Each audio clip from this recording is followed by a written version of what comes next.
So good morning. মোৰ নাম অজন্তা দাস, বাস্টাৰ 250 হয়।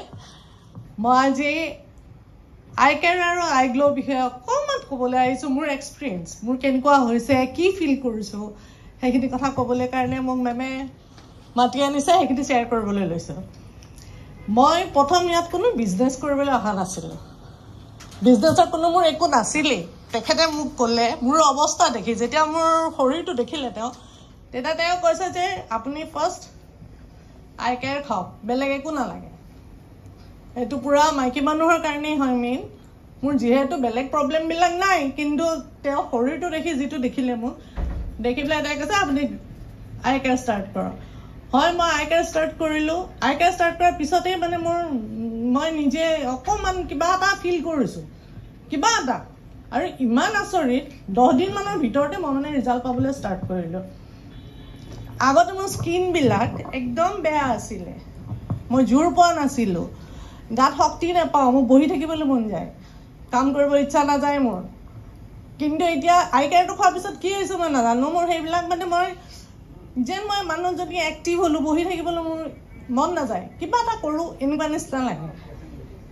তাৰপিছতে লাহে লাহে মই নিজে দেখা পালোঁ যে এটাৰ পিছত এটা মোৰ চেঞ্জেছ আহি আছে। মই এনাৰ্জি পাইছোঁ কাম কৰিবলৈ। স্কিনত মোৰ একদম বেয়া আছিলে, সেই স্কিনৰ লাহে লাহে অকণমান মই চেঞ্জ দেখা পালোঁ।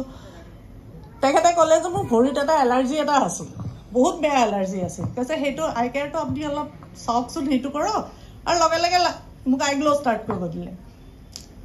যে আই গ্লো ষ্টাৰ্ট কৰিলোঁ, মোৰ স্কিনটো চুগাৰ থকাৰ কাৰণে মানে একদম স্কুৱেৰ আছিলে, ফাটি যোৱা নিচিনা বগা আছিলে।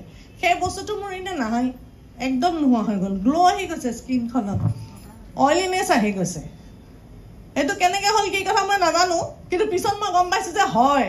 প্ৰথমতে জনা নাছিলোঁ, পিছত গম পালোঁ যে হয় মোৰ আই কেয়াৰৰ কাৰণে আহিছে। আৰু স্কিনৰ যিটো এলাৰ্জি আছিলে, ভৰিত আছিলে মোৰ একদম বহুত ডাঙৰকৈ আছিলে এইখিনি ঠাইত।